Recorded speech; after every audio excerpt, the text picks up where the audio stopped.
Calcium ফসফেটের ESP হইতেছে কত 108 এই দেখো মিশ্রণে সালফারের ঘনমাত্রা কত আসলো 6 × 3 মোল। এখানে কি আছে কেআইপি গ্রেটার দেন কেএসপি, তাহলে কি পদক্ষেপ পড়বে। আসসালামু আলাইকুম ওয়া রাহমাতুল্লাহ। আজকে তোমাদের দ্রাব্যতার 4 নম্বর লেকচার, আর এই লেকচারটা হচ্ছে সবচেয়ে গুরুত্বপূর্ণ। ঠিক আছে, আজকে তোমাদের দ্রাব্যতা গুণফল, আয়নিক গুণফল এই বিষয়গুলো পড়বো, কেএসপি কেআইপি। আর তোমাদের এই কেএসপি কেআইপি থেকে মূলত ঘ নম্বরে যে ম্যাথটা এটা এসে থাকে। ঠিক আছে, তোমরা এই যে দেখতে পাচ্ছ ঘ নম্বরে তোমাদের এই যে পদক্ষেপের ম্যাথগুলো আসে, এটা কেএসপি আর কেআইপি রিলেটেড। তো এই ম্যাথগুলো পরীক্ষাতে সবচেয়ে বেশি আসে। ঠিক আছে, আজকে তোমাদের এই বিষয় নিয়ে আলোচনা করবো ইনশাআল্লাহ তাআলা। চলো শুরু করি। দেখো প্রথমে কি আছে, প্রথমে আমরা দ্রাব্যতা গুণফল নিয়ে কথা বলবো। ঠিক আছে, এখানে আছে দ্রাব্যতা গুণফল। দ্রাব্যতা গুণফলের ইংলিশে হচ্ছে সলিউবিলিটি প্রোডাক্ট, এই জন্য এটাকে কেএসপি দিয়ে প্রকাশ করা হয়। বুঝছো? দ্রাব্যতা গুণফল কি? দ্রাব্যতা গুণফলের সংজ্ঞাটা হইতেছে নির্দিষ্ট তাপমাত্রায় স্বল্প দ্রবণীয় লবণের সম্পৃক্ত দ্রবণে উপাদান আয়ন সমূহের উপযুক্ত ঘাত সহ মোলার ঘনমাত্রা গুণফলকে দ্রাব্যতা গুণফল বলে। হয়তো তুমি এই সংজ্ঞা পড়ার পরে কিছু বোঝো নাই, সমস্যা নাই, আমি ভেঙে ভেঙে বোঝাই দিতেছি। মনে রাখবা দ্রাব্যতা গুণফলটা হইতেছে কি স্বল্প দ্রবণীয় লবণের জন্য। ঠিক আছে, যে লবণগুলো তোমার স্বল্প পরিমাণে দ্রবণীয় এরকম লবণের জন্য। আর তোমার এখানে কি বলছে সম্পৃক্ত দ্রবণ, দ্রাব্যতা গুণফলটা কোন দ্রবণের জন্য ব্যবহারযোগ্য? সম্পৃক্ত দ্রবণের জন্য। ঠিক আছে, সম্পৃক্ত দ্রবণ তোমরা চেনো, ইতিমধ্যে অনেকবার সম্পৃক্ত দ্রবণ নিয়ে আলোচনা করছি। ঠিক আছে, এখন তোমার কি বলছে, তুমি এখানে যে জিনিসটা মনে রাখবা যে দ্রাব্যতা গুণফল বের করা, দ্রাব্যতা গুণফলটা কি, তুমি ম্যাথের ক্ষেত্রে যে জিনিসটা লাগবে সেটা হইতেছে এই তোমার আয়ন সমূহের উপযুক্ত ঘাত সহ মোলার ঘনমাত্রা গুণফলটা হচ্ছে দ্রাব্যতা গুণফল। ঠিক আছে, মোলার ঘনমাত্রা গুণফলটা কি? দ্রাব্যতা গুণফল। ঠিক আছে, ধরে নিলাম এখানে একটা তোমাদের উদাহরণ দিয়ে বুঝাই। ধরে নিলাম তোমার এবি একটা যৌগ। ঠিক আছে, এবি একটা যৌগ সলিড অবস্থায় প্রথমে আছে, পুরোটা আয়নিত হওয়ার পরে তুমি যদি এটাকে দ্রবণীয় করো, এই এবি যৌগটাকে তুমি যদি দ্রবণের মধ্যে দাও তাহলে অবশ্যই আয়নিত হবো। আয়নিত হওয়ার পরে তোমার এটা একটা পজিটিভ আয়ন একটা নেগেটিভ আয়ন উৎপন্ন করবে। এটি তো যৌগে কি থাকে? একটা ক্যাটায়ন থাকে, একটা অ্যানায়ন থাকে। ঠিক আছে, তো সেম তোমার এবি যৌগ বিয়োজিত হওয়ার পরে এটা সলিড ছিল, তুমি দ্রবণের মধ্যে দিলা, পানির মধ্যে দিলা, এরপর আয়নিত হবো। আয়নিত হয়ে কি উৎপন্ন করলো? মনে করো এক্স মূল এ প্লাস আয়ন উৎপন্ন করলো, আর ওয়াই মূল বি মাইনাস আয়ন উৎপন্ন করলো। ঠিক আছে, এটা তোমার এ কিউ দিয়ে একোয়াস বোঝানো হয়েছে, মানে তুমি জলীয় দ্রবণে যখন দিছো তখন আর কি এ প্লাস আয়ন আর বি মাইনাস আয়ন উৎপন্ন করছে। এ বি যৌগ ভাঙার পরে এক্স মূল এ প্লাস আয়ন আর ওয়াই মূল বি মাইনাস আয়ন উৎপন্ন করছে। ঠিক আছে, এখন তুমি এটার কেএসপি কেমনে বের করবা? কেএসপি কেমনে বের করে? আয়ন সমূহের উপযুক্ত ঘাত সহ মোলার ঘনমাত্রা গুণফল। সর্বপ্রথম কি নিবা? আয়ন সমূহের মোলার ঘনমাত্রা নিবা, এরপর উপযুক্ত ঘাত দিবা। ঠিক আছে, যে আয়ন সমূহের মোলার ঘনমাত্রা কেমনে বের করে? আয়নের মোলার ঘনমাত্রা বের করার নিয়ম হইতেছে, তুমি এখানে দেখো যে একটা কি এ প্লাস আয়ন, একটা হচ্ছে বি মাইনাস আয়ন। ঠিক আছে, তুমি যদি এই যে আয়ন গুলার পাশে থার্ড ব্র্যাকেট দিয়ে প্রকাশ করো তাহলে তোমার এ প্লাসের এটা মোলার ঘনমাত্রা বোঝাইতেছে, আর তুমি যদি বি মাইনাস আয়নকে থার্ড ব্র্যাকেট দিয়ে প্রকাশ করো তাহলে এটা তোমার বি মাইনাস আয়নের মোলার ঘনমাত্রা বোঝাইতেছে। ঠিক আছে, তার মানে তোমার আয়নগুলোকে থার্ড ব্র্যাকেট দিয়ে প্রকাশ করলে এটা মোলার ঘনমাত্রা বোঝায়। ঠিক আছে, তাহলে তুমি কি বলছো, তোমার মোলার ঘনমাত্রা গুণফল নিতে বলছে। তাহলে এ প্লাস আয়ন নিছি, এই যে থার্ড ব্র্যাকেট দিছি, আর বি মাইনাস আয়ন নিছি, থার্ড ব্র্যাকেট দিছি। ঠিক আছে, তাহলে কি হলো বলো? তাহলে তোমার এই যে মোলার ঘনমাত্রার গুণফল আমরা দিয়ে দিলাম। এই যে মোলার ঘনমাত্রা কি দিলাম? গুণফল। এই যে এ প্লাস আয়নের মোলার ঘনমাত্রা নিছি, বি মাইনাস আয়নের মোলার ঘনমাত্রা নিয়ে গুণফল নিছি। তোমাকে কি বলছে? মোলার ঘনমাত্রা গুণফল নিতে, গুণফল নিছি। কেমন গুণফল নিতে বলছে? উপযুক্ত ঘাত সহ। উপযুক্ত ঘাত কোনটা? তোমার এই যে আয়নগুলোর সামনে যে মূল সংখ্যা থাকে এটি তার পাওয়ার হিসেবে দিবা। ঠিক আছে, ঘাত হিসেবে দিবা। পাওয়ার মানে কি? ঘাত। ঠিক আছে, তুমি কি করবা? এই যে তোমার এই যে আয়নগুলোর সামনে যে কি আছে মূল সংখ্যা, তোমার এ প্লাস আয়নের সামনে কত মূল আছে? এক্স মূল, আর বি মাইনাস আয়নের সামনে কত মূল আছে? ওয়াই মূল। এটাকে কি করবা? তুমি এগুলা পাওয়ার হিসেবে বসাবা, ঘাত হিসেবে বসাবা, তাহলেই হয়ে যাবো। ঠিক আছে, এটাই উপযুক্ত ঘাত। তাহলে এ প্লাস আয়নের সামনে এক্স আছে, আমরা তোমার এখানে যে এ প্লাস আয়নের ঘাত হিসেবে এক্স বসামু, আর তোমার বি মাইনাস আয়নের সামনে ওয়াই আছে, তোমার এটাকে আমরা বি মাইনাস আয়নের ঘাত হিসেবে ওয়াই বসামু। বুঝাইতে পারলাম? উপযুক্ত ঘাত জিনিসটা কি? উপযুক্ত ঘাত হচ্ছে তোমার যে মূল সংখ্যার, তোমার আয়নগুলোর সামনে যে মূল সংখ্যা থাকবে এটাই তার উপযুক্ত ঘাত। আয়নগুলোর সামনে যে মূল সংখ্যা থাকবে এটাই তার উপযুক্ত ঘাত। ঠিক আছে, বুঝতে পারলা? তাহলে তোমার একটা যৌগের কেএসপি কেমনে বের করতে হয়? কেএসপি বের করার নিয়ম হচ্ছে তুমি কি করবা? উপযুক্ত ঘাত সহ আয়নগুলোর মোলার ঘনমাত্রা গুণফল। এই যে আয়নগুলোর মোলার ঘনমাত্রা গুণফল নিছি, এবার কি করবো? উপযুক্ত ঘাত দিবা। উপযুক্ত ঘাত জিনিসটা কি? তোমার যে তোমার মূল আয়নের সামনে যেই মূল সংখ্যা থাকবে সেটাই তার উপযুক্ত ঘাত। ঠিক আছে, এইভাবে একটা যৌগের কেএসপি বের করতে হয়। দেখো এখানে কি বলছে? দ্রাব্যতা গুণফল নির্ণয় করো। ঠিক আছে, কিছু উদাহরণ দেওয়া আছে। এখানে বলছে এগুলা দ্রাব্যতা গুণফল নির্ণয় করতে। তো চলো আমরা একটা একটা করে করি। প্রথমে দেওয়া আছে সিলভার ক্লোরাইড, সিলভার ক্লোরাইডের দ্রাব্যতা গুণফল বের করে, চলো যে কেএসপি বের করবো আমরা আর কি, সিলভার ক্লোরাইডের কেএসপি। ঠিক আছে, ভালো করে খেয়াল করবা, সিলভার ক্লোরাইড, সিলভার ক্লোরাইডে কি আছে, এখানে সলিড অবস্থায় আছে, মানে প্রথমে একটা যৌগ কি থাকে, সলিড, একটা যৌগ সলিড অবস্থায় থাকে, পরে কি করবে, এটাকে যখন তুমি দ্রবণে দিবা তখন এটা আয়ন উৎপন্ন করবে। ঠিক আছে, এরপরে তুমি এটাকে মনে করো দ্রবণের মধ্যে দিলা, দেওয়ার পরে এখান থেকে তোমার কি আয়ন, কি আয়ন উৎপন্ন হবে বলো, এখানে তোমার সিলভার প্লাস আর ক্লোরাইড মাইনাস, এটা তোমরা জানো, এখানে কি সিলভার প্লাস আয়ন আর ক্লোরাইড মাইনাস আয়ন উৎপন্ন করবো। ঠিক আছে, সিলভার প্লাস আর ক্লোরাইড মাইনাস আয়ন উৎপন্ন করবে, এগুলো একোয়াস, মানে জলীয় দ্রবণ আর কি। বুঝতে পারলা? এইখানে আর একটা বিষয় বোঝার হইতেছে, সেটা হইতেছে মনে করো সাম্য অবস্থায়, সাম্য অবস্থায়, সাম্য অবস্থায় এই সিলভার ক্লোরাইড এস মূল বিয়োজিত হয়, মাইনাস দিয়ে বোঝাইতেছে এস মূল বিয়োজিত হয়, আর এখানে তোমার এস মূল উৎপন্ন করে, এটা এস মূল উৎপন্ন করে। ঠিক আছে, এই বুঝতে পারলা? এই সিলভার ক্লোরাইড কি এস মূল বিয়োজিত হয়ে এস পরিমাণ উৎপন্ন করে, এখানে কি এস পরিমাণ উৎপন্ন করে। ঠিক আছে, তুমি এসটাকে এখানে তুমি এখানে এসটাকে তুমি দ্রাব্যতা গুণ, সরি, এখানে এসটাকে তুমি ঘনমাত্রা বলতে পারো, আবার দ্রাব্যতা বলতে পারো। ঠিক আছে, মানে তুমি এখানে যে জিনিসটা দেখা যাচ্ছে এটা তুমি বলতে পারো যে দ্রাব্যতার সাথে দ্রাব্যতা গুণফলের সম্পর্ক, যেহেতু এস আর কি এস এর মধ্যে সম্পর্ক। ঠিক আছে, আবার তুমি এটাকে ঘনমাত্রা বলতে পারো। ঠিক আছে, মানে যখন তোমার যে কাজে ইউজ করা দরকার তুমি সেই কাজে ব্যবহার করতে পারবা। এটা কখন কোন কাজে ইউজ করতে হয় সেটা তোমাদের ম্যাথ যখন দেখাবো তখন দেখাই দেবো ইনশাআল্লাহ। ঠিক আছে, আচ্ছা, তাহলে আমি ধরে নিলাম তোমার এস পরিমাণ বিয়োজিত হয়ে এস পরিমাণ উৎপন্ন করে, এটা এস পরিমাণ উৎপন্ন করে, এটা তুমি কেমনে লিখবা? তুমি এখানে প্রথম লাইনটা খেয়াল করো, এখানে দেখো এখানে সিলভার ক্লোরাইড কত মোল আছে আমার একটু বলো তো। এখানে সিলভার ক্লোরাইড কিন্তু 1 মোল আছে, মানে তোমার এই যে একটা যৌগের সামনে তোমার এখানে যে সংখ্যা থাকে এটা তার মূল সংখ্যা, এখানে কিছু নাই, 1 তো আছে নাকি, তাহলে এখানে সিলভার ক্লোরাইড তোমার 1 মোল আছে। তোমার সিলভার ক্লোরাইড ভাঙার পরে এখানে কি দেখো, এখানে সিলভার 1 মোল সিলভার প্লাস আয়ন উৎপন্ন করছে, আর 1 মোল ক্লোরাইড আয়ন উৎপন্ন করছে। যেহেতু তোমার এই সিলভার প্লাস আয়ন আর ক্লোরাইড মাইনাস আয়নের সামনে কোনো সংখ্যা নাই, 1 তো আছে, তাই না, 1 তো আছে, তাহলে তোমার কি সিলভার ক্লোরাইড বিয়োজিত হয়ে 1 মোল সিলভার আয়ন 1 মোল ক্লোরাইড উৎপন্ন করছে। যেহেতু 1 মোল সিলভার আয়ন বিয়োজিত হয়ে 1 মোল সিলভার 1 মোল ক্লোরাইড উৎপন্ন করে, সেহেতু সাম্য অবস্থায় তোমার এটা কি, আমি ধরেছি তাহলে কি এটা তোমার এস পরিমাণ যদি বিয়োজিত হয় তাহলে এস পরিমাণ উৎপন্ন করবে, এটা এস পরিমাণ উৎপন্ন করবে। বুঝতে পারলাম? তোমার এটা 1 মোল বিয়োজিত হলে এটা 1 মোল উৎপন্ন হয়, এটা 1 মোল উৎপন্ন হয়, তাহলে এস পরিমাণ বিয়োজিত হলে এটা এস পরিমাণ উৎপন্ন হবো, এটা এস পরিমাণ উৎপন্ন হবো। ঠিক আছে, মনে করো তোমার সিলভার ক্লোরাইড ভেঙে যদি এখানে তোমার 2 মোল সিলভার প্লাস উৎপন্ন করতো, মনে করো 2 মোল সিলভার প্লাস উৎপন্ন হলো আর 1 মোল ক্লোরাইড উৎপন্ন হলো, তাহলে কিভাবে লিখতা? তাহলে এস মোল বিয়োজিত হলে এটা উৎপন্ন হবে 2s, এটা হইতো s। ঠিক আছে, এইভাবে তোমাদের পুরো আরো অনেকগুলো উদাহরণ আছে, ওগুলো দেখাবো। ঠিক আছে, তাহলে কি হলো, তোমার সিলভার ক্লোরাইড বিয়োজিত হয়ে 1 মোল সিলভার আর 1 মোল ক্লোরাইড উৎপন্ন করে, তাহলে সাম্য অবস্থায় তোমার এস মোল বিয়োজিত হলে এটা এস মোল উৎপন্ন করবে, এটা এস মোল উৎপন্ন করবে। ঠিক আছে, এই সাম্য অবস্থা, প্রাথমিক অবস্থা, এগুলো তোমাদের মূলত রাসায়নিক পরিবর্তন যে অধ্যায় আছে না, ওই অধ্যায়ের পড়াশোনা। ঠিক আছে, এখানে একটু লাগে, এই জন্য একটু দেখাই দেওয়া, এখানে তো ডিপ কনসেপ্ট না এগুলো, বুঝছো? তোমাদের এই প্রথম পত্রেরই চতুর্থ অধ্যায় যেটা রাসায়নিক পরিবর্তন, ওইখানে তোমরা এগুলো আরো ভালো পড়বা। ঠিক আছে, আচ্ছা ঠিক আছে, তাহলে খেয়াল করে কেএসপি বের করবো আমরা, বের করবো কেএসপি, কেএসপি, তাহলে কেএসপি কেমনে বের করে বলো? উপযুক্ত ঘাত সহ মোলার ঘনমাত্রা গুণফল। ঠিক আছে, এই যে তোমার আয়ন সমূহের উপযুক্ত ঘাত সহ মোলার ঘনমাত্রা গুণফল, আয়ন কি এখানে সিলভার আয়ন আর ক্লোরাইড আয়ন, এগুলোর মোলার ঘনমাত্রা নাও। সিলভার আয়নের মোলার ঘনমাত্রা কেমনে নিবা? এই যে সিলভার প্লাস দিয়ে থার্ড ব্র্যাকেট দিবা, তাহলে মোলার ঘনমাত্রা নেওয়া হয়ে গেল। আর ক্লোরাইড আয়নের মোলার ঘনমাত্রা কেমনে নিবা? যে ক্লোরাইড আয়ন দিয়ে থার্ড ব্র্যাকেট দিবা, তাহলে ক্লোরাইড আয়নের মোলার ঘনমাত্রা নেওয়া হয়ে গেল। ঠিক আছে, এই যে গুণফল, তোমাকে গুণফল নিতে পারছে, সিলভার আয়নের মোলার ঘনমাত্রা আর ক্লোরাইড আয়নের মোলার ঘনমাত্রা গুণফলটাই কি? দ্রব্যতা গুণফল কেএসপি।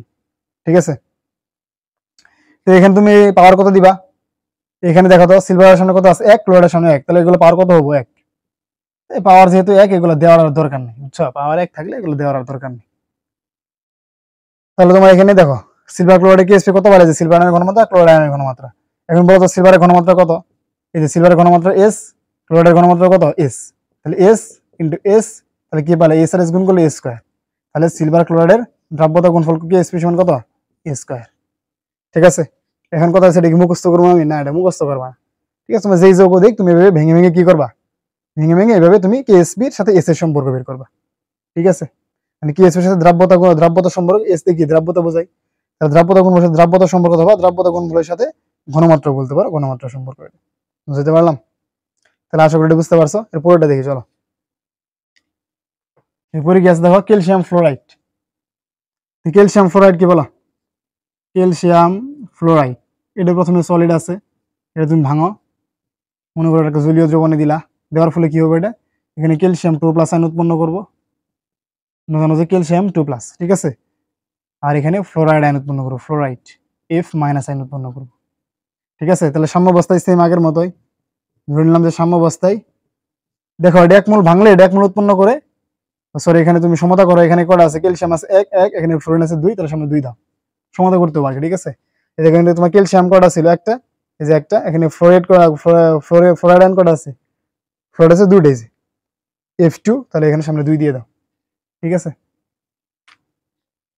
তাহলে সাম্যাবস্থায় এটা যদি S মোল বিয়োজিত হয়, এটা S মোল বিয়োজিত হলে এটা তোমার S, এটা 2S, কেন? কারণ এক মোল ভাঙলে এটা এক মোল উৎপন্ন করে, কিন্তু ফ্লোরাইড 2 মোল উৎপন্ন করে, তাহলে এটা S মোল ভাঙলে, এটা যদি S মোল ভাঙে তাহলে তোমার ক্যালসিয়াম S মোল উৎপন্ন করবো, যেহেতু এক থেকে এক উৎপন্ন হয়, এক ভাঙলে এক উৎপন্ন হয়, এটা এক ভাঙে 2 উৎপন্ন হয়েছে, এই জন্য S মোল ভাঙলে এটা 2S পরিমাণ উৎপন্ন করবো, ঠিক আছে। এবার কেএসপি বের করো। কেএসপি বের করার নিয়ম কি? কেএসপি বের করার নিয়ম হইতেছে, এখানে কি করবা, তোমার এই যে উপযুক্ত ঘাত সহ মোলার ঘনমাত্রা গুণফল, যে ক্যালসিয়াম আয়নের মোলার ঘনমাত্রা নিবা, ক্যালসিয়াম আয়নের মোলার ঘনমাত্রা ইনটু ফ্লোরাইড আয়নের মোলার ঘনমাত্রা, ঠিক আছে। এই ঘাত দিতে হবে। এবার পাওয়ার কত, এই যে ক্যালসিয়ামের পাওয়ার কত বলো, ক্যালসিয়ামের সামনে 1 আছে, তাহলে এখানে 1 বসবো, ফ্লোরাইডের সামনে 2 আছে, ফ্লোরাইডের মূল সংখ্যা কত 2, তাহলে এর ঘাত হিসেবে কত বসবো 2, ঠিক আছে। এবার ক্যালসিয়ামের ঘনমাত্রা কত বলো, ক্যালসিয়ামের ঘনমাত্রা হচ্ছে S, আর ফ্লোরিনের ঘনমাত্রা কত 2S, এর পাওয়ার কত 2, তাহলে কত হলো, এটা বর্গমূল কত পাবা, S × 4S², তার মানে তুমি এর দ্রাব্যতা গুণফল পাইতেছো 4S³, ঠিক আছে। তাহলে ক্যালসিয়াম ফ্লোরাইডের দ্রাব্যতা গুণফল কত পাইলা 4S³, কেএসপি সমান কত 4S³, বুঝতে পারছো আশা করি, ঠিক আছে। তোমার দেখো এখানে কি ফ্লোরিনের ঘনমাত্রা 2S আর ফ্লোরিনের পাওয়ার কত 2, তাহলে এখানে 2 দিবা, তাহলে S আর ওই যে 4S² গুণ করলে 4S³ পাবা, ঠিক আছে। চলো এর পরেরটা দেখি।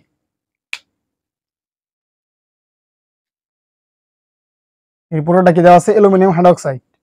অ্যালুমিনিয়াম হাইড্রোক্সাইডে ভাঙা, এটা প্রথমে তোমার সলিড অবস্থায় আছে, এটা ভেঙে দাও, দ্রবণের মধ্যে দিয়ে দাও, দিয়ে দিলে এটা কি অ্যালুমিনিয়াম 3+ আর OH- আয়ন উৎপন্ন করব, ঠিক আছে। এখানে OH এর তোমার OH কটা আছে 3টা, তাহলে সামনে 3 দাও, OH 3টা ছিল, তাহলে সামনে 3 দাও, তাহলে সেম এর সাম্যাবস্থা যদি S মোল বিয়োজিত হয়, এটা S মোল উৎপন্ন করব, তোমার এটা কি, এটা 3S পরিমাণ উৎপন্ন হবে, ঠিক আছে। তাহলে কেএসপি সমান কি লিখবা, এই যে অ্যালুমিনিয়ামের ঘনমাত্রা ইনটু হাইড্রোক্সাইডের ঘনমাত্রা, অ্যালুমিনিয়াম আয়নের ঘনমাত্রা ইনটু হাইড্রোক্সিল আয়নের ঘনমাত্রা। এবার অ্যালুমিনিয়ামের পাওয়ার কত হবে বলো, ঘাত কত হবে, অ্যালুমিনিয়ামের সামনে 1 আছে, তাহলে এর ঘাত 1, আর OH এর সামনে 3 আছে, তাহলে এর ঘাত কত 3, ঠিক আছে। এবার অ্যালুমিনিয়ামের ঘনমাত্রা কত S, আর তোমার হাইড্রোক্সাইডের ঘনমাত্রা কত 3S, পাওয়ার কত 3, এখন 3S এর যদি করো কত পাবা, এটা S ইনটু 3 এর যদি কিউব করো 27, আর S এর পাওয়ার কত হবে 3, তাহলে 27 তাহলে গুণ করলে তোমার কি পাবা 27 S⁴, তাহলে দেখো তোমার অ্যালুমিনিয়াম হাইড্রোক্সাইডের কেএসপি কত আসলো, এই যে 27 S⁴, বুঝতে পারলাম, বুঝতে পারছো এটা, আশা করি বুঝতে পারছো। এবার দেখি পরেরটা দেখি চলো, ক্যালসিয়াম ফসফেট। ক্যালসিয়াম ফসফেট কি ভেঙে দাও, এটা ভাঙলে কি আয়ন উৎপন্ন করবো বলো, এটা ভাঙলে তোমার ক্যালসিয়াম 2+ আয়ন আর PO4 3- আয়ন উৎপন্ন করবো, ঠিক আছে। তাহলে বলা গেছে ক্যালসিয়াম কটা আছে 3, তাহলে সামনে দিবা 3, আর ফসফেট কটা আছে 2টা, তাহলে সামনে দিবা 2, বুঝতে পারলাম। তাহলে তোমার যদি S মোল বিয়োজিত হয়, তাহলে এটা কি 3S পরিমাণ উৎপন্ন করবো, আর এটা 2S পরিমাণ উৎপন্ন করবো, বুঝছো। তাহলে কেএসপি কেমন বের করবা, ক্যালসিয়াম আয়নের ঘনমাত্রা নিবা, ক্যালসিয়াম আয়নের ঘনমাত্রা ইনটু ফসফেট আয়নের ঘনমাত্রা, ক্যালসিয়াম আয়নের ঘনমাত্রা ইনটু ফসফেট আয়নের ঘনমাত্রা, পাওয়ার কত বলো, ক্যালসিয়ামের পাওয়ার কত, ক্যালসিয়ামের সামনে আছে 3, তাহলে ক্যালসিয়ামের পাওয়ার হবে 3, আর ফসফেটের সামনে আছে 2, তাহলে ফসফেটের পাওয়ার হবে 2, ঘাত 2, ঠিক আছে। এবার মান বসাও, তোমার ক্যালসিয়ামের ঘনমাত্রা কত 3S, তাহলে 3S³, এখানে ফসফেটের ঘনমাত্রা কত 2S, তাহলে 2S², তাহলে তুমি এটা কত পাইতেছো 27 কিউব ইন্টু 4a স্কোয়ার, এটা যদি গুণ করো তাহলে পাবা 108 s to the power 5, 108 s to the power 5। তাহলে অ্যালুমিনিয়াম হাইড্রোক্সাইডের কেএসপি কত আসলো, সরি ক্যালসিয়াম ফসফেটের কেএসপি হইতেছে কত 108 s টু দি পাওয়ার 5। এই বুঝাতে পারলাম, বুঝছো তো নাকি? যে ক্যালসিয়াম ফসফেট বাংলা কি পাবা, ক্যালসিয়াম আয়ন পাবা, ক্যালসিয়াম 2+। এখন এই যে ক্যালসিয়াম 2+ কেমনে বুঝবা, এই দেখো ক্যালসিয়ামের যুজনী কার সাথে বসে, ফসফেটের সাথে, ফসফেটের যুজনী কার সাথে বসছে, ক্যালসিয়ামের সাথে। তাহলে ক্যালসিয়ামের উপরে কত দিবা, এই যে ফসফেটের সাথে যেটা বসছে এটা দিবা ক্যালসিয়াম 2+। আর ফসফেটের যে যুজনীটা কত 3 ক্যালসিয়ামের সাথে বসছে, তাহলে দিবা কি PO4 3-। বুঝছো? আর এখানে ক্যালসিয়াম আছে 3, সামনে দিবা 3, আর ফসফেট আছে 2, সামনে দিবা 2। ঠিক আছে, এবার তুমি স্মল বাংলা এটা 3s উৎপন্ন করবো, এটা কি 2s উৎপন্ন করবো। এরপরে এই যে কেএসপি বের করে ফেলবা, বুঝতে পারলাম? তাহলে তোমার এই ক্যালসিয়াম ফসফেটের কেএসপি কত আসে 108 s টু দি পাওয়ার 5। বুঝছো? এবার আরেকটা আছে, ওই দেখো Hg2I2, Hg2I2 এটা সলিড আছিল, ভেঙে দাও, সলিডের যৌবনের মধ্যে দিয়ে দাও, তাহলে তোমার এটা কি Hg, এটা মনে রাখবা যে এটা কি Hg2 2+ আর আয়োডাইড মাইনাস উৎপন্ন করে, যেরকম। ঠিক আছে, Hg2 2+ আর আয়োডাইড মাইনাস উৎপন্ন করে। তাহলে এখানে মার্কারি কটা ছিল 2, এই যে 2 তুমি দিয়ে দিছো, তাহলে আয়োডিন আছে 2, সামনে দাও 2। তাহলে যদি স্মল ভাঙে তাহলে এটা স্মল উৎপন্ন করবো, এটা কি 2s উৎপন্ন করবে। কেন? কারণ তোমার এই যে মার্কারি, তোমার এই যে মার্কারি আয়োডাইড এটা 1 মোল ভাঙে, মার্কারি 1 মোল উৎপন্ন করে, আর আয়োডাইড কি 2 মোল, তাহলে S, এটা কি 2s। ঠিক আছে, তাহলে এটা কেএসপি কত হবে বলো? কেএসপি হচ্ছে মার্কারির আয়ন এর ঘনমাত্রা ইন্টু আয়োডাইড আয়নের ঘনমাত্রা।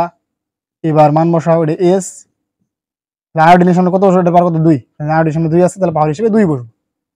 ঠিক আছে, তোমার মার্কারি 2 বসায় না, কারণ মার্কারির সামনে তো 2 নেই। ঠিক আছে, ডিভাবে লেখা হয় Hg2 2+, ডিভাবে লেখা আর কি আয়নটাকে। তাহলে হচ্ছে 2s স্কয়ার, তাহলে কত পাবা 4s কিউ। তাহলে মার্কার অলরেডি কেএসপি কত পাইলা 4s কিউ। বুঝতে পারলাম? দেখো এইখানে যে উদাহরণগুলো দিছি, ঠিক আছে, এই তোমার এই সংখ্যাগুলোর বাইরে আর পাবা না কিছু। এই সংখ্যাগুলো বাইরে বলতে যে তোমার একটা কেএসপি বের করছিলাম এ স্কয়ার, কি কি কেএসপি এই পর্যন্ত কি কি বের করছি বলো? এ স্কয়ার পাইছো, 4s কিউব পাইছিলা, এরপরে পাইছিলা কি 27 s টু দি পাওয়ার 4 পাইছিলা, আর একটা পাইছো 108 s টু দি পাওয়ার 5। ঠিক আছে, এই যে কেএসপি তোমার এই সংখ্যাগুলোর বাইরে আসলে যায় না। এই যে a square 4s cube 27 s to the power 4 108 s to the power 5, এই সংখ্যাগুলোর বাইরে আসলে কি কেএসপি যায় না। মানে তোমার পরীক্ষা যেগুলো আসে এগুলোর মধ্যেই থাকে। ঠিক আছে, তুমি যদি কোনোটা কেএসপি বের করে দেখো এগুলোর মধ্যে পড়ে নাই, তাহলে ধরে নিবা যে, ধরে নিতে পারো ভুল হয়েছে আর কি, তোমার কেএসপি বের করা ঠিক নাই। ঠিক আছে, কারণ পরীক্ষাতে তোমার এইগুলোর মধ্যেই আসে। বুঝতে পারলাম? প্রথম ম্যাথে কি বলছে এখানে, এই যে প্রথম ম্যাথটাতে কি বলা হয়েছে, প্রথম ম্যাথে তোমার এখানে একটা পাত্রের মধ্যে ক্যালসিয়াম ফ্লোরাইডের দ্রবণ দেওয়া আছে আর কি, ক্যালসিয়াম ফ্লোরাইডের দ্রবণ, একটা দ্রবণ দেওয়া আছে ক্যালসিয়াম ফ্লোরাইডের। এই দ্রবণের কেএসপি দেওয়া আছে তোমার, এই যে কেএসপি দেওয়া আছে 4 × 10⁻11। এখন তোমার বলছে যে ক্যালসিয়াম ফ্লোরাইডের দ্রাব্যতা গ্রাম পার লিটার এককে প্রকাশ করো। 2 নম্বরে বলছে ক্যালসিয়াম আয়ন আর ফ্লোরাইড আয়নের ঘনমাত্রা কত। তোমার এখানে দেওয়ার মধ্যে শুধু ক্যালসিয়াম ফ্লোরাইডের কেএসপি দেওয়া আছে, আর এখান থেকে তোমার ক্যালসিয়াম ফ্লোরাইডের দ্রাব্যতা বের করতে বলছে, আর ক্যালসিয়াম আর ফ্লোরাইড আয়নের ঘনমাত্রা বের করতে বলছে। তো চলো আমরা এটা বের করার চেষ্টা করি। প্রথমে বলছে তোমার কি ক্যালসিয়াম ফ্লোরাইডের দ্রাব্যতা বের করতে গ্রাম পার লিটার এককে। ঠিক আছে, তাহলে তোমার এখানে ক্যালসিয়াম ফ্লোরাইড কি দেওয়া আছে কেএসপি, কেএসপি থেকে কি বের করবা, দ্রাব্যতা বের করবা। একটু আগে দেখালাম যে কেএসপি আর দ্রাব্যতার মধ্যে সম্পর্ক দেখাইলাম না, তোমার একটু আগে বলছিলাম কিন্তু এস দিয়ে দ্রাব্যতা বোঝানো হয়, এস দিয়ে ঘনমাত্রা বোঝায়। বুঝছো? তাহলে ওই যে তোমার এই যে দ্রাব্যতা গুণফল আর দ্রাব্যতার মধ্যে যে সম্পর্ক, কেএসপি আর এস এর মধ্যে যে সম্পর্ক, তুমি ওই সম্পর্ক দিয়ে মূলত এখান থেকে দ্রাব্যতাটা বের করবা। ঠিক আছে, তাহলে ক্যালসিয়াম ফ্লোরাইড, এই যে ক্যালসিয়াম ফ্লোরাইড কি সলিড অবস্থায় আছে না, সলিড। তুমি কি করবা, এটা জলীয় দ্রবণে দিবা, দেওয়ার পরে এখানে কি কি উৎপন্ন করবো বলো, ক্যালসিয়াম 2+ আয়ন আর ফ্লোরাইড মাইনাস আয়ন উৎপন্ন করব। এটা তোমার একোয়াস মাধ্যমে। ঠিক আছে, তাহলে লিখো সাম্য অবস্থায় মনে করো তোমার ক্যালসিয়াম ফ্লোরাইড স্মল বিউচিত হইলে ক্যালসিয়াম কত উৎপন্ন করব, এখানে তোমার ফ্লোরিন আছে 2টা, তার সামনে 2 দাও, তাহলে তোমার সাম্য অবস্থায় দেখো ক্যালসিয়াম ফ্লোরাইড যদি 1 মোল বিউচিত হয়, তোমার ক্যালসিয়াম 1 মোল উৎপন্ন করে আর ফ্লোরাইড 2 মোল উৎপন্ন করে। এই উদাহরণটা তোমাদের দেখাইছিলাম তোমাদের একটু আগে। তাহলে সাম্যাবস্থাটা এস মোল বিবেচিত হলে এটা এস মোল উৎপন্ন করবো, এটা কি 2s পরিমাণ উৎপন্ন করবো। ঠিক আছে, তাহলে এস আর কেএসপির মধ্যে সম্পর্কটা বের করো। তাহলে কেএসপি সমান কি লিখবা? কেএসপি সমান লিখবা ক্যালসিয়াম 2+ আয়নের ঘনমাত্রা ইনটু ফ্লোরাইড আয়নের ঘনমাত্রা। যে মোলার ঘনমাত্রা গুণফল নিলাম, এবার কি দেবে? উপযুক্ত ঘাত। ঘাত কত? ক্যালসিয়ামের সামনে আছে 1, তাহলে এখানে 1 দিবা। ফ্লোরাইডের সামনে আছে 2, তাহলে এখানে কত দিবা? ঘাত 2 দিবা। ঠিক আছে, এবার মান বসাও। ক্যালসিয়ামের ঘনমাত্রা কত লিখছো? এস। আর ফ্লোরাইডে কত লিখছো? 2s, তাহলে 2s স্কয়ার। তার মানে এটা কত আসতেছে তোমার? 4s3। তাহলে দেখো তুমি এই যে কেএসবি আর দ্রাব্যতার মধ্যে সম্পর্ক কি বলে? এখানে এস দিয়ে আমরা দ্রাব্যতা বোঝাইতেছে আর কি, এস হচ্ছে দ্রাব্যতা। তাহলে তোমার এই যে দ্রাব্যতা গুণফল আর দ্রাব্যতার মধ্যে সম্পর্ক কি পেলা? কেএসপি সমান 4s3। তাহলে এখান থেকে বের করবা কি? এস এর মান। তোমাকে বলছে দ্রাব্যতার মান বের করতে, তোমাকে বলছে এখানে কি, এখানে তোমাকে গ্রাম পার লিটার করে বের করতে বলছে। ঠিক আছে, আচ্ছা আগে আমরা চলো দ্রাব্যতাটা আগে এস এর মানটা এখান থেকে বের করে নিই। তাহলে এস সমান কি লিখবা? এস সমান কি লিখবা? যে কেএসপি ভাগ হইতেছে 4, কেএসপি ভাগ হইতেছে 4। ঠিক আছে, তাহলে কেএসপির মান কত? কেএসপি তোমার এখানে এস কিউবের মান পাবো, এটা আর কি এস কিউ। তাহলে এস কিউ সমান কি লিখবে? যে কেএসপি রে এই পাশে গুণ আছে, এই পাশে ভাগ করে দাও। তাহলে এটার মান হচ্ছে 4 × 10⁻11 আর তোমার নিচে হচ্ছে 4। তাহলে তুমি এখান থেকে এস কিউবের মানটা কত পাইতেছ? এস কিউবের মান পাইতেছ, এখানে এস কিউবের মান পাবা কত? 10⁻11। এবার কি করবা? এবার তুমি ওই পাশে ঘন করো, ঘন করলেই তুমি এখান থেকে এস এর মানটা পাই যাবা। তাহলে তোমার এখানে কিউবিক রুট করবা আর কি, মানে কি তুমি এই পাশে 3 আছে না, এই পাশে যাই তুমি 1/3 করে দিবা। যে এই পাশে এটা 1/3 করবা, তাহলে এখান থেকে তুমি কি পাই যাবা? এস এর মানটা পাই যাবা। ঠিক আছে, এখান থেকে তুমি এস এর মানটা পাবা 2.15 10⁻4,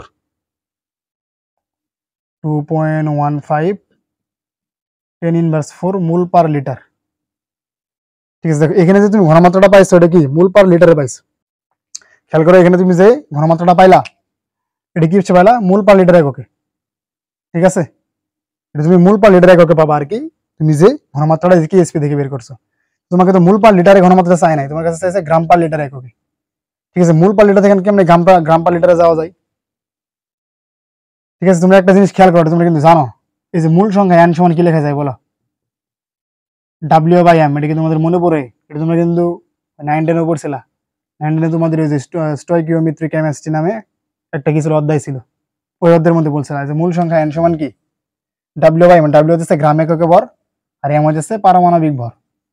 ঠিক আছে, এখানে W হচ্ছে গ্রাম এককে ভর আর M টা কি পারমাণবিক ভর। তো আমরা এখান থেকে তোমার মূলত গ্রাম পার লিটারে কনভার্ট করব। তাহলে দেখো তো তোমাকে যাইতে বলছে কিসে? তোমাকে যাইতে হবে গ্রামে। ঠিক আছে, দেখো এখানে কি আছে? মূল পার লিটার না, এই যে উপরে মূল নিচে লিটার, তোমাকে যাইতে বলছে গ্রাম নিচে লিটার, আর তোমার এই যে মূলটাকে গ্রামে কনভার্ট করতে হবে আর কি। ঠিক আছে, নিচে লিটার লিটার তো দুই জায়গায় আছে, এখানেও লিটার আছে এখানেও লিটার আছে, তোমাকে মূলত মূল থেকে গ্রামে যাইতে হবে। কেমনে যাবা? এন সমান হচ্ছে কি W/M, তুমি কই যাবা? গ্রামে। ঠিক আছে, তাহলে গ্রামে W সমান কি N × M। তুমি এনটা কি এন এর মান হচ্ছে মূল। ঠিক আছে, তার মানে কি তুমি যদি এই যে মূল সংখ্যারে আণবিক ভর দিয়ে গুণ পারমাণবিক ভর দিয়ে গুণ করো, তাহলে কি পাই যাবা? এই যে গ্রাম পাই যাবা। ঠিক আছে, এন সমান কি W/M। এন সমান কি যে মূল সংখ্যা সমান হচ্ছে গ্রাম এককে ভর, নিচে দিচ্ছে পারমাণবিক ভর। তাহলে তুমি যদি কি করো, W সমান কি পাইতেছ? N × M। যে এনটাই তো মূল, তাহলে মূলের তুমি যদি পারমাণবিক ভর দিয়ে গুণ করো তাহলে গ্রাম পাবা। তুমি যদি মূলের W তো গ্রাম এককে ভর, তাই না? তুমি যদি মূলের পারমাণবিক ভর দিয়ে গুণ করো তাহলে কি পাবা? গ্রাম পাই যাইতেছ। তার মানে কি করবা? কিচ্ছু করা লাগবে না, তুমি শুধু এই যে সংখ্যাটা পাইছো এটার কি করবা? তুমি পারমাণবিক ভর দিয়ে গুণ করবা। তোমার মৌলের ক্ষেত্রে আমাদের পারমাণবিক ভর আর যৌগের ক্ষেত্রে আমাদের আণবিক ভর, তাহলে যেহেতু যৌগ তুমি এই ক্যালসিয়াম ফ্লোরাইড আণবিক ভর নিবা আর কি। ঠিক আছে, তাহলে ক্যালসিয়াম ফ্লোরাইডের আণবিক ভর দিয়ে কি করো? তুমি এটা গুণ করে দাও। ক্যালসিয়াম ফ্লোরাইড আণবিক ভর কত বলো তো? 2.15 × 10⁻4। তুমি এটা কি করবা? ক্যালসিয়াম ফ্লোরাইড আণবিক ভর দিয়ে গুণ করবা। ক্যালসিয়াম ফ্লোরাইড আণবিক ভর কত? এই ক্যালসিয়াম ফ্লোরাইড না আণবিক ভর কেমনে বের করে? ক্যালসিয়াম ফ্লোরাইড, ক্যালসিয়ামের পারমাণবিক ভর কত বলো? 40। আর ফ্লোরিনের কত? ফ্লোরিনের হচ্ছে 9, 9 দুগুণে তোমার 9 দুগুণে 18 হচ্ছে 19। তাহলে 19 × 2, 19 × 2, তাহলে কত আসতেছে এখান থেকে? তোমার এটা যদি গুণ করো তাহলে 19 গুণ 38 তাহলে 78 আসতেছে। এই বুঝতে পারলা? ক্যালসিয়ামের পারমাণবিক ভর কত বলো? 40। আর ফ্লোরিনের কত? ফ্লোরিনের হইতেছে তোমার 19। আর যেহেতু দুইটা আছে তাহলে 19 × 2 তাহলে কত আছে? 78। তাহলে ক্যালসিয়াম ফ্লোরাইডের আণবিক ভর কত? 78। এই আণবিক ভর যদি গুণ করো তাহলে এটা কি হইতেছে? গ্রাম পার লিটারে করে কনভার্ট হয়ে যাইতেছে। তাহলে এই মানটা কত আসতেছে?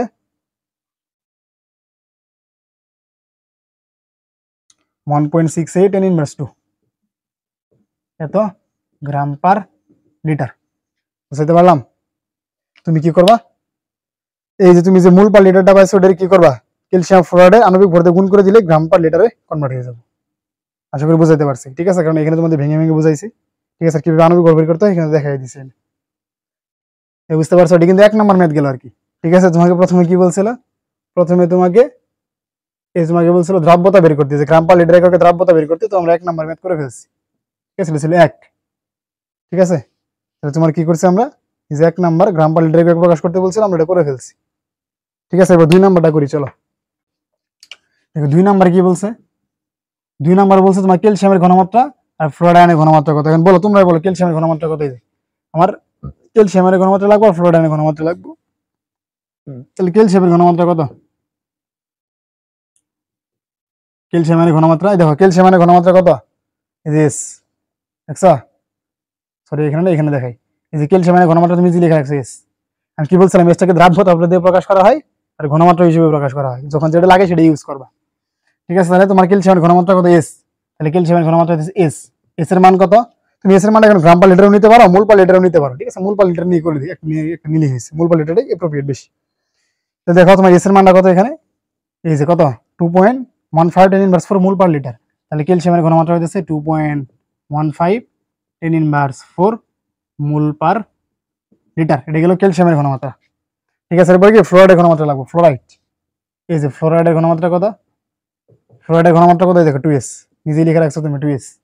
তাহলে 2s, তাহলে 2 × s এর মান তো জানোই, 2 × 2.15 × 10⁻4 এত মোল পার লিটার। এটা গুণ করে দিলে শেষ, ঠিক আছে? এটা গুণ করে দিবা তাহলেই পাই যাবা। আশা করি বুঝতে পারছো। ক্যালসিয়ামের ঘনমাত্রা কত? ক্যালসিয়ামের ঘনমাত্রা হইতেছে এস। এস এর মান কত? আবার 2.15 10⁻4 মোল পার লিটার। তুমি এখানে গ্রাম পার লিটার নিতে পারো, কোনো সমস্যা নাই, তোমার ইচ্ছা, ঠিক আছে? মোল পার লিটারটাই নেওয়া বেটার। এখানে তো বলে নাই তোমাকে কোন এককে ঘনমাত্রা প্রকাশ করতে হবে। ঘনমাত্রার একক বলতে আমরা মোল পার লিটারটা বেশি জানি। মোল পার লিটারকে কিন্তু মোলার লেখা হয়, ঠিক আছে? মোলারটাই আমরা বেশি জানি, ঠিক আছে? তুমি এখানে মোল পার লিটারটাই নিবা। তাহলে ক্যালসিয়ামের ঘনমাত্রা হচ্ছে এস। এস এর মান হচ্ছে 2.15 10⁻4 মোল পার লিটার। আর ফ্লোরাইডের ঘনমাত্রা হচ্ছে 2s। তাহলে 2 × s করে দিলে কিন্তু ফ্লোরাইডের ঘনমাত্রাটা পাই গেল, ঠিক আছে? এই ম্যাথটা বুঝতে পারছো? 1 নম্বর ম্যাথটা সহজ ম্যাথ কিন্তু, ঠিক আছে? তোমার এখানে কেএসপি দেওয়া আছে, দ্রাব্যতা বের করতে বলছে। যে কেএসপি দ্রাব্যতার মধ্যে সম্পর্ক জানাই, কেএসপি এর মধ্যে সম্পর্ক, এগুলো কিন্তু এমসিকিউ হিসেবে আসে, ঠিক আছে?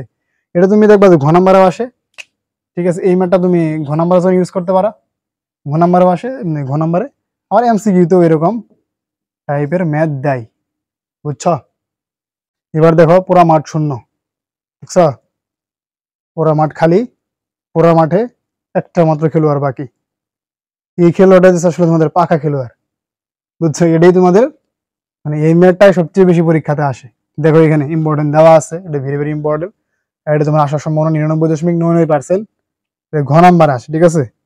এই ম্যাথটা ঘ নাম্বারের জন্য সুপার ইম্পর্টেন্ট ম্যাথ। তুমি যদি বুট কোশ্চেন মানে যারা তোমাদের এসএসসি 24 আছো তারা হয়তো দেখছো 25 26 25 দেখার কথা, ঠিক আছে? কিন্তু 26 যারা নতুন আর কি ফার্স্ট ইয়ারে উঠলা, তারা যদি এই ম্যাথটা দেখো মানে বুট কোশ্চেনটা খুলে দেখলে বুঝবা যে ইম্পর্টেন্সটা কেমন, বুঝছো? মানে প্রতি বুটের ঘ নাম্বারে এই ম্যাথটাই দেয়, বুঝতে পারলা? তো চলো আমরা এই ম্যাথটা সলভ করি। কেমনে সলভ করতে হবে? এই ম্যাথটা সলভ করার আগে কিছু জানতে হবে তোমার, ঠিক আছে? সেটা হচ্ছে আয়নিক গুণফল আর দ্রাব্যতা গুণফলের মধ্যে সম্পর্ক, ঠিক আছে? আয়নিক গুণফল আর দ্রাব্যতা গুণফলের মধ্যে সম্পর্ক মানে জানতে হবে আর কি। আয়নিক গুণফল, আয়নিক গুণফলটাকে কেআইপি দিয়ে প্রকাশ করা হয়, আর দ্রাব্যতা গুণফলটা হইতেছে কি কেএসপিটা লিখলাম না তোমাদের এর আগে লিখে দেখাইছি যে কেএসপি হচ্ছে দ্রাব্যতা গুণফল। আয়নিক গুণফল হচ্ছে কেআইপি আর দ্রাব্যতা গুণফলটা কি কেএসপি। কেআইপি আর কেএসপির মধ্যে 3টি সম্পর্ক আছে, ঠিক আছে? এখানে 3টে সম্পর্ক তোমার জানা লাগবে। 1 নাম্বার হইতেছে তোমার কেআইপি আর কেএসপি মানে আয়নিক গুণফল আর দ্রাব্যতা গুণফল যদি সমান হয়ে যায় তাহলে এটা একটা সম্পৃক্ত দ্রবণ। এটা কি দ্রবণ? এটা একটা সম্পৃক্ত দ্রবণ। আর সম্পৃক্ত দ্রবণে কি পদক্ষেপ পড়ে? এই সম্পৃক্ত দ্রবণে কি পদক্ষেপ পড়ে? পদক্ষেপ পড়ে না, পদক্ষেপ পড়ে না। কারণ সম্পৃক্ত দ্রবণ তো কেমনে পড়বে? সম্পৃক্ত দ্রবণে কি কোনো কিছু বাড়তি হয় নাকি? যে পরিমাণ দ্রাবক নিতে পারে সেই পরিমাণে দেওয়া হয়, তখনই তো সম্পৃক্ত হয়। তাহলে সম্পৃক্ত দ্রবণে কোনো পদক্ষেপ পড়ে না। ঠিক আছে, 2 নাম্বার সম্পর্কটা কি? 2 নাম্বার রিলেশনটা হইতেছে কেআইপি যদি কেএসপি থেকে বড় হয়ে যায়। ঠিক আছে, কেআইপি বড় হলে এই দ্রবণটাকে বলা হয় অতিপৃক্ত দ্রবণ। কেআইপি বড় হলে কি বলা হয়? অতিপৃক্ত দ্রবণ বলে। আর এই অতিপৃক্ত দ্রবণে কি পদক্ষেপ পড়ে? আরে পড়ে, পদক্ষেপ পড়ে। অতিরিক্ত দ্রবণে কি হয়? দ্রব বেশি হয়ে যায় না, প্রয়োজনের থেকে বেশি দেওয়া হয়, আর অতিরিক্তটা কি হয়? পদক্ষেপ পড়ে। ঠিক আছে, আর 3 নাম্বার যে সম্পর্ক সেটা হইতেছে কেআইপি যদি কেএসপি থেকে ছোট হয়ে যায় তাহলে ঘটনা কি ঘটবো? তাহলে হচ্ছে অসম্পৃক্ত দ্রবণ। তাহলে এই দ্রবণটা হইতেছে অসম্পৃক্ত দ্রবণ। আর অসম্পৃক্ত দ্রবণে কি ঘটনা ঘটে? অসম্পৃক্ত দ্রবণ পদক্ষেপ পড়ে? পদক্ষেপ পড়ে না। অসম্পৃক্ত দ্রবণে পদক্ষেপ পড়ে না। অসম্পৃক্ত দ্রব অসম্পৃক্ত দ্রবণে দ্রব এমনি কম থাকে, পদক্ষেপ আর কই থেকে পড়বো? ওরে সম্পৃক্ত করতে আরো দেওয়া লাগে দ্রব। ঠিক আছে, পদক্ষেপ পড়ার প্রশ্নই আসে না। তাহলে আয়নিক গুণফল আর দ্রাব্যতা গুণফলের মধ্যে 3টে সম্পর্ক কি? এগুলা এমসিকিউতেও কিন্তু আসে। ঠিক আছে, যে কখন একটা দ্রবণ সম্পৃক্ত হয়, কখন একটা দ্রবণ অতিপৃক্ত হয়, কেআইপি কেএসপি এর মধ্যে সম্পর্ক বলতে এমসিকিউ আসে। আর এই যে ঘ নম্বরে তো আসে, ঘ নম্বরে কি বলছে? 1 আর 2 পাত্র মিশ্রিত করলে পদক্ষেপ পড়বে কিনা। ঠিক আছে, এই যে কেএসপি দেওয়া আছে, কেআইপি বের করে তোমাকে আসলে সম্পর্কটা দেখাই দেবো যে কেআইপি কেএসপির মধ্যে সম্পর্ক কি, এরপর তুমি বলতে পারো পদক্ষেপ পড়বে কি পড়বে না। ঠিক আছে, তো এই জিনিসগুলো তোমার জানতে হবে যে কেআইপি আর কেএসপি সমান যদি হয় তাহলে সম্পৃক্ত দ্রবণ পদক্ষেপ পড়ে না, সম্পৃক্ত দ্রবণে পদক্ষেপ পড়ে না। আর কেআইপি বড় হলে এটা অতিপৃক্ত দ্রবণ, আর অতিপৃক্ত দ্রবণে পদক্ষেপ পড়ে। আর কেআইপি যদি কেএসপি থেকে ছোট হয় তাহলে অসম্পৃক্ত দ্রবণ, আর অসম্পৃক্ত দ্রবণে কি হয়? পদক্ষেপ পড়ে না। এই বুঝাইতে পারলাম? বুঝছো? ঠিক আছে, তো মুছে দিলাম তাহলে। চলো এবার ম্যাথটা সলভ করি। ঠিক আছে, এই কনসেপ্ট জানা দরকার জানাই দিলাম, এবার ম্যাথ সলভ করি। তো দেখো কি বলা আছে এখানে। এখানে 2টা পাত্র দেওয়া আছে। একটা পাত্রের মধ্যে তোমার বেরিয়াম নাইট্রেট দেওয়া আছে, ঘনমাত্রা দেওয়া আছে 410 মোলার, 200 ml দ্রবণ, মানে আয়তন দেওয়া আছে। আর 2 নং পাত্র তোমার সোডিয়াম সালফেটের ঘনমাত্রা দেওয়া আছে, আয়তন দেওয়া আছে। 2টা পাত্র কি 25 ডিগ্রি সেলসিয়াস তাপমাত্রায়। এখন তোমার নিচের একটা জিনিস দেওয়া আছে, এটা হচ্ছে কেএসপি। আর কেএসপি দেওয়া আছে বেরিয়াম সালফেট। ঠিক আছে, এখানে বেরিয়াম সালফেটের কেএসপি দেওয়া আছে, দিয়ে তোমার এই যে কেএসপির মানটা দেওয়া আছে। এবার তোমার বলছে যে উদ্দীপকের 1 নং আর 2 নং পাত্র মিশ্রিত করলে 1 আর 2 মিশাবা। ঠিক আছে, 1 আর 2 মিশাইলে, মিশ্রিত করলে কোনো পদক্ষেপ পড়বে কিনা। এখন কারো পদক্ষেপ পড়বে? 1 আর 2 মিশালে কারো পদক্ষেপ পড়বে? তোমার এখানে যে যার কেএসপি দেওয়া থাকবো তুমি ওই যৌগের জন্যই, মানে তুমি এখানে পদক্ষেপ পড়বে কি পড়বে না কেমনে বের করবা? কেএসপি দেওয়া আছে, তুমি এখানে কেআইপি বের করবা। ঠিক আছে, কেআইপি বের করবা। কেআইপি বের করে দেখবা কেআইপি যদি বড় হয় কেএসপি থেকে তাহলে পদক্ষেপ পড়বে, আর কেআইপি কেএসপি সমান হলে পদক্ষেপ পড়বে না, ছোট হলেও পড়বে না। দেখালাম তো একটু আগে। ঠিক আছে, তাহলে তুমি কেআইপি বের করবা। তোমার মূল টার্গেট হইতেছে এই 2টা পাত্র মিশ্রিত করার পরে মিশ্রণের কেআইপিটা কত হয়। কার কেআইপি বের করবা? Barium sulphur KIP. যেহেতু তোমার যার কেএসপি দেওয়া থাকবো তারই কেআইপি বের করবা। ঠিক আছে, আচ্ছা তো চলো তোমাদের ভেঙে ভেঙে ম্যাটটা দেখাই। শুরুতে যে কাজ করবা, আগে 1 নং পাত্রে আসো, 1 নং পাত্র হতে। ঠিক আছে, ম্যাথের ফরম্যাটটা খেয়াল করো। লিখবা 1 নং পাত্র হতে। 1 নং পাত্র হতে 1 নং পাত্রে কে আছে? 1 নং পাত্রে আছে বেরিয়াম নাইট্রেট। 1 নং পাত্রে আছে বেরিয়াম নাইট্রেট। তো বেরিয়াম নাইট্রেট ভেঙে দাও। বেরিয়াম নাইট্রেটকে ভাঙলে কি পাবা? এখানে বেরিয়াম 2+ আয়ন পাবা, আর নাইট্রেট মাইনাস আয়ন পাবা। ঠিক আছে, তো দেখো এখানে বেরিয়াম নাইট্রেটের ঘনমাত্রা কত দেওয়া আছে? বেরিয়াম নাইট্রেটের ঘনমাত্রাটা দেওয়া আছে 4×10⁻³ মোলার। এই বেরিয়াম নাইট্রেটের ঘনমাত্রা দেওয়া আছে 4×10⁻³। ঠিক আছে, দেখো এটা যদি 1 মোল ভাঙে, এই বেরিয়াম 1 মোল উৎপন্ন করে, আর নাইট্রেট উৎপন্ন করে 2 মোল, যেহেতু নাইট্রেট এখানে 2 আছে, সামনে 2 দাও। ঠিক আছে, নাইট্রেট উৎপন্ন হয় কত? 2 মোল। ঠিক আছে, এখন তুমি তোমার এখানে কারা কেআইপি লাগবো? Barium sulphate. আর বেরিয়াম সালফেট কেমন নেবো? বেরিয়াম আয়ন আর সালফেট আয়ন দিয়ে। ঠিক আছে, তাহলে এখান থেকে বেরিয়ামের ঘনমাত্রা লিখে রাখো কত? তাহলে বেরিয়াম নাইট্রেট ভাঙলে তোমার এখানে বেরিয়াম 2+ আর নাইট্রেট আয়ন উৎপন্ন করে। তো বেরিয়াম নাইট্রেট তোমার বেরিয়াম নাইট্রেট 1 মোল বেরিয়াম নাইট্রেট ভেঙে 1 মোল বেরিয়াম 2+ আর 2 মোল নাইট্রেট আয়ন উৎপন্ন করে। ঠিক আছে, তাহলে বেরিয়াম নাইট্রেটের ঘনমাত্রা কত? 4 × 10³ মোলার। এখন এই 4 × 10³ মোলার বেরিয়াম নাইট্রেট ভাঙলে কতটুকু বেরিয়াম আয়ন উৎপন্ন করবো? 4 × 10³ মোলার উৎপন্ন করবো। কেন? কারণ এটা 1 মোল ভাঙলে 1 মোল উৎপন্ন হয়। তাহলে এখানে তোমার বেরিয়ামের ঘনমাত্রাটা কত? 4 × 10³ আর নাইট্রেটের ঘনমাত্রা কত? 2 × 4 × 10³ ঠিক আছে, এটা দরকার নাই আমার, নাইট্রেট তো দরকার নাই আমার, দরকার হচ্ছে বেরিয়ামেরটা। বুঝছো? তাহলে এখান থেকে আমরা এই যে বেরিয়াম নাইট্রেট থেকে, এই যে বেরিয়াম নাইট্রেটের পাত্র থেকে আমরা বেরিয়ামের ঘনমাত্রাটা বের করে রাখলাম।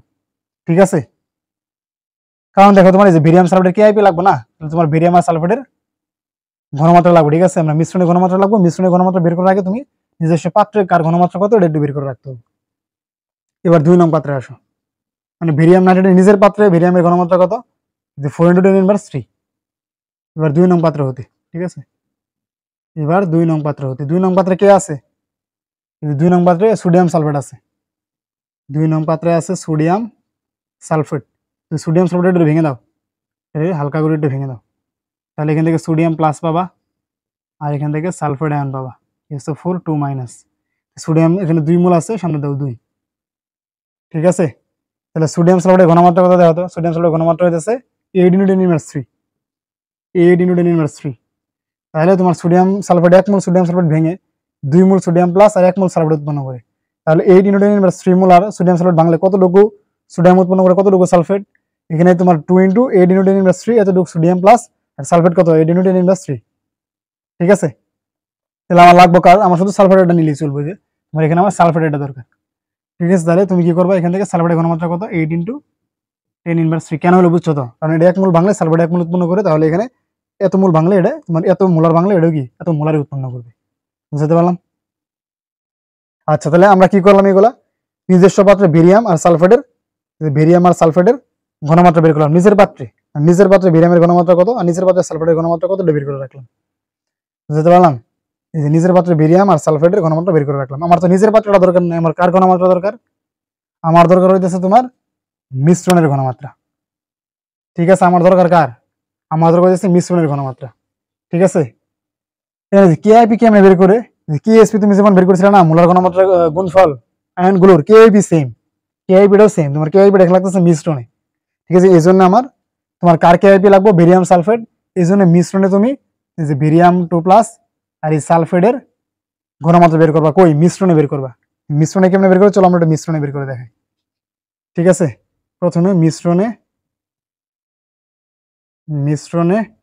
আমরা বেরিয়াম 2+ আয়নের ঘনমাত্রা বের করি। মিশ্রণে বেরিয়ামের ঘনমাত্রা, এই যে থার্ড ব্র্যাকেট দিয়ে কিন্তু ঘনমাত্রা বোঝায়। মিশ্রণে বেরিয়াম 2+ এর ঘনমাত্রা, এই যে থার্ড ব্র্যাকেট দিয়ে কি বোঝায়? ঘনমাত্রা বোঝায়। তাহলে আমরা মিশ্রণের ঘনমাত্রাকে বের করবো বেরিয়াম 2+ এর। ঠিক আছে, তাহলে মিশ্রণের ঘনমাত্রা কেমনে বের করে? S1 V1 সমান S2 V2 এই সূত্র দিয়ে। এখানে S1 V1 এর S2 V2 কি? S1 হচ্ছে তোমার যে প্রাথমিক ঘনমাত্রা, V1 হচ্ছে প্রাথমিক আয়তন আর S2 হচ্ছে চূড়ান্ত ঘনমাত্রা, V2 হচ্ছে চূড়ান্ত আয়তন। প্রাথমিক ঘনমাত্রা কোনটা? এই যে বেরিয়ামের যে নিজের পাত্রে যে আয়তনটা, বেরিয়ামের নিজের পাত্রে যে ঘনমাত্রা, এটা তার হচ্ছে প্রাথমিক ঘনমাত্রা। আর বেরিয়ামের নিজের পাত্রের যে আয়তন, এটা তার প্রাথমিক আয়তন। আর S2 হচ্ছে চূড়ান্ত আয়তন। চূড়ান্ত আয়তন কোনটা? আমরা যে আয়তনটা বের করতে চাচ্ছি, মিশ্রণে যে আয়তনটা বের করবো, এটা হচ্ছে S2, মিশ্রণে যে ঘনমাত্রাটা বের করবো এটা হচ্ছে তোমার S2, আর মিশ্রণের যে আয়তন সেটা হচ্ছে V2। এবার আমরা মানগুলা বসাই, চলো। তাহলে S1 কত বলো তো? S1 হচ্ছে বেরিয়ামের নিজের পাত্রের ঘনমাত্রা। নিজের পাত্রের ঘনমাত্রা কত বেরিয়ামের? এই যে 4 × 10³ আমরা একটু আগে বের করছি, এটা 4 × 10³ এটা নিজের পাত্রের ঘনমাত্রা। V1 কি? V1 হচ্ছে তোমার হচ্ছে বেরিয়ামের নিজের পাত্রের আয়তন। বেরিয়ামের নিজের পাত্রের আয়তন কত? 200 ml। বেরিয়ামের নিজের পাত্রের আয়তন হচ্ছে 200 মিলিলিটার। ঠিক আছে, S2টা কি? S2টা হচ্ছে মিশ্রণের ঘনমাত্রা, যেটা আমরা বের করতে চাইতেছি আর কি। আর V2টা কি? V2টা হচ্ছে তোমার মিশ্রণের আয়তন। মিশ্রণের আয়তন কত? তুমি 1 নং আর 2 নং পাত্র যখন মিশাবা তখন আয়তন কত হবে বলো? তখন আয়তন হবে 200 প্লাস 600, তার মানে 800 ml। এই বুঝাতে পারলাম। বিটুটা কি, বিটু হচ্ছে মিশ্রণের আয়তন। কিন্তু তুমি দুটো পাত্র যখন মিশাই দিবা, এই যে একটা পাত্রের সাথে একটা পাত্র মিশাই দিবা, তখন কি 200 ml আর 600 ml মিলে কি 800 ml হয়ে যাবে আয়তন। ঠিক আছে, এই যে 800 ml হয়ে গেল, এটা হচ্ছে মিশ্রণের আয়তন। এবার তুমি মান বসাও, মান বসাও, এখান থেকে তুমি H2 মানে মিশ্রণের ঘনমাত্রাটা বের করে ফেলবা বেরিয়াম 2+ এর। তাহলে H2টা কিভাবে বের করবা? উপরে S1 V1, নিচে হইতেছে V2। মানগুলো তো বসাইতে পারবাই, মান বসাইতে পারবা না? সব মানে দেওয়া আছে, সেটা এখন বসাই দিই। এখানে দেখো S1 এর মান কত? S1 এর মান হইতেছে 4 × 10⁻³ 4 × 10⁻³। এখানে V1 এর মান কত? V1 এর মান হইতেছে 200 আর V2 এর মান হইতেছে 800। তাহলে এখান থেকে পাওয়া যাবে তুমি মিশ্রণে বেরিয়ামের ঘনমাত্রা। এই দেখো মিশ্রণে বেরিয়ামের ঘনমাত্রা কত আসলো? 1 × 10⁻³ মোলার। মিশ্রণে, এই যে মিশ্রণে বেরিয়ামের ঘনমাত্রা 1 × 10⁻³ মোলার। একইভাবে তুমি মিশ্রণে সালফারের ঘনমাত্রা বের করো। মিশ্রণে সালফেটের ঘনমাত্রা। ঠিক আছে, তাহলে কেমন বের করে H2 বের করবা? H2 বের করার নিয়ম কি? S1 V1, নিচে হচ্ছে V2। তাহলে এর মানগুলা লিখো, কার মান কত? এখানে S1 কত বলো?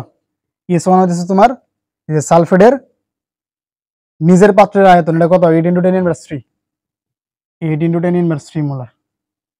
এবার V1 কি? নিজের পাত্রের আয়তন। নিজের পাত্রের আয়তন কত? সালফেটের নিজের পাত্রের আয়তন কত বলা হয়েছে? 600 ml। 600 ml। এরপরে তুমি H2টা বের করতে চাইতেছো, যেটা হচ্ছে মিশ্রণের ঘনমাত্রা। আর এখানে V2টা কি?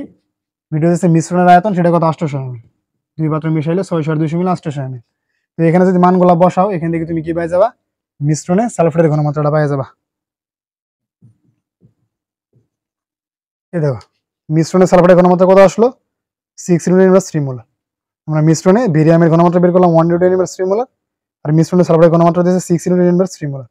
এটা কি বুঝতে পারছো? এটা কিন্তু কঠিন না, ঠিক আছে? মিশ্রণে বের করা কি কঠিন লাগছে? কঠিন লাগার তো কথা না রে ভাই, এটা সহজ। ঠিক আছে, আচ্ছা চলো এরপরে আমরা কি করবা? আমাদের মিশ্রণের কাজ শেষ, আমাদের মিশ্রণের কাজ বের করা শেষ। এবার আমরা কেআইপি বের করব। কেআইপি, ঠিক আছে? এবার কেআইপি বের করার আগে তুমি এই পাত্র দুটো একটু মিশাই দাও। মানে তুমি এই যে বেরিয়াম নাইট্রেট আর সোডিয়াম সালফেট মিশ্রিত করছো না, এই দুটো তাহলে বিক্রিয়া করবো। অবশ্যই বিক্রিয়াটা লিখো এখানে। এখানে তুমি বেরিয়াম নাইট্রেট, এই যে বেরিয়াম নাইট্রেট আর সোডিয়াম সালফেটকে তুমি মিশাইছো, এই দুটো কি, এই পাত্র দুটো কি মিশাইছো না একে অপরের সাথে? এখন মিশাই দিলে কি তোমার এখানে তো এই বেরিয়াম নাইট্রেট আর সোডিয়াম সালফেট তো বিক্রিয়া করবো। ঠিক আছে, বিক্রিয়াটা লিখো। তাহলে সোডিয়াম সালফেট এই দুটো যদি বিক্রিয়া করে কি উৎপন্ন করবে? এখান থেকে তোমার কি বেরিয়াম সালফেট উৎপন্ন করবো, বেরিয়াম সালফেট। আর এখান থেকে উৎপন্ন হবে তোমার সোডিয়াম নাইট্রেট। এখানে দেখো নাইট্রেট আছে 2, সোডিয়াম 2, সামনে 2 দিয়ে দাও, সমতা করে দিলাম আর কি। সোডিয়াম আছে 2টা, 2 হয়ে গেল। নাইট্রেটে 2টা আছে, 2 দিয়ে দিলাম।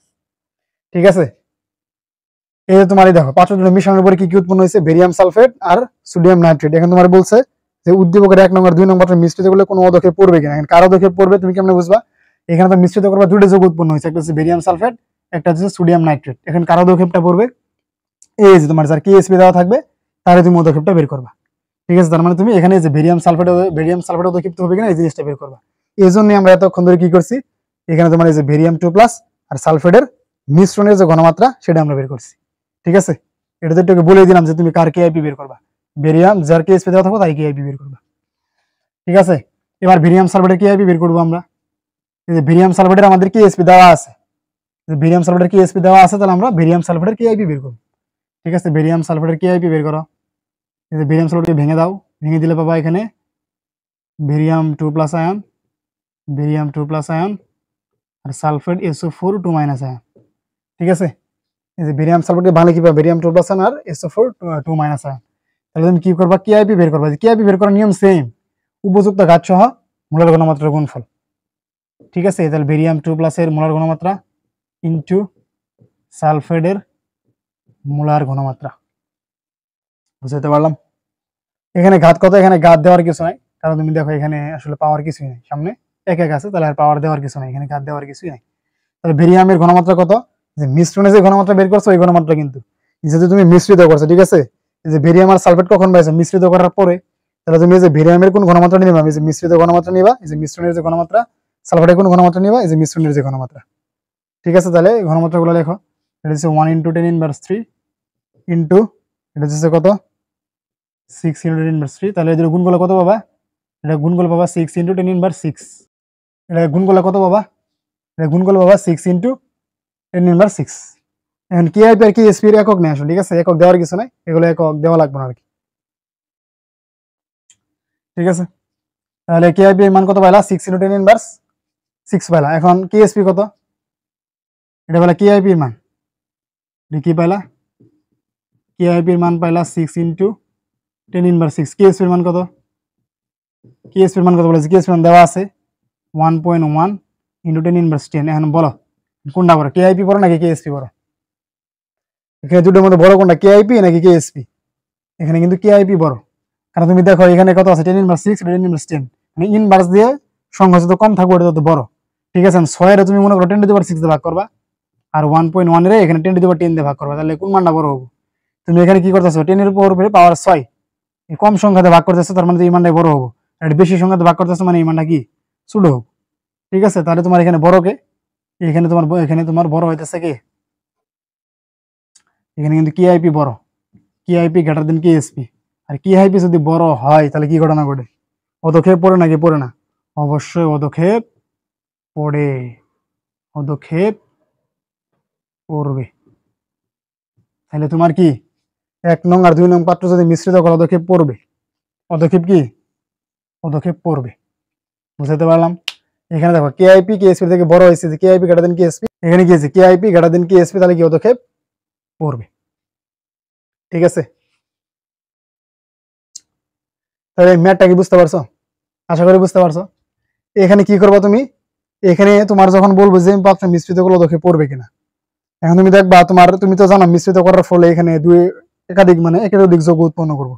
এখন কোন যোগের পদক্ষেপ বের করবো আমরা, বের করবো তোমার যে যোগের কেএসপি দেওয়া থাকবো তুমি তার কেআইপি বের করবা, ঠিক আছে। এখানে ভেরিয়াম সালফেটের কেএসপি দেওয়া আছে, ওই জন্য আমরা ভেরিয়াম সালফেটের কেআইপি বের করছি, ঠিক আছে। কেআইপি বের করার নিয়ম কি, প্রথমে তুমি নিজ নিজ পাত্রে ঘনমাত্রাগুলো বের করে নিবা। এখানে যার কেএসপি দেওয়া থাকবো ওই আয়নগুলার তুমি নিজের পাত্রে যে ঘনমাত্রা ওটাকে বের করে নিবা, এরপরে মিশ্রণে তাদের ঘনমাত্রাগুলো বের করবা, এরপরে তুমি কি করবা, এই যে এখান থেকে কেআইপি বের করে নিবা। মিশ্রিত করার পরে তোমার যার কেএসপি দেওয়া আছে তারই কেআইপি বের করে তুমি দেখবা কেআইপি বড় নাকি ছোট। তোমার কেআইপি বড় হলে পদক্ষেপ পড়ে, আর কেআইপি যদি কেআইপি কেএসপি সমান হলে সম্পৃক্ত দ্রবণ হয় পদক্ষেপ পড়ে না, আর যদি কেএসপি বড় হয় তাহলে কি অসম্পৃক্ত দ্রবণ পদক্ষেপ পড়ে না, ঠিক আছে। তোমাদের এই টাইপের ম্যাথটাই তোমার সবচেয়ে বোর্ডের ঘ নাম্বারে বেশি আসে, তুমি একটু টেস্ট পেপার খুললেই দেখতে পারবা। বুঝতে পারলাম? আশা করি ম্যাথটা বুঝতে পারছো, ঠিক আছে। আর এই টাইপের কিছু ম্যাথ তোমরা প্র্যাকটিস করো। আর দ্রাব্যতার এই তোমাদের শুরু থেকে আজকে পর্যন্ত যা পড়াইছি এতটুকু করে গেলেই ইনশাআল্লাহ তাআলা তুমি পরীক্ষাতে একটা সৃজনশীল আনসার করে আসতে পারবা, ঠিক আছে।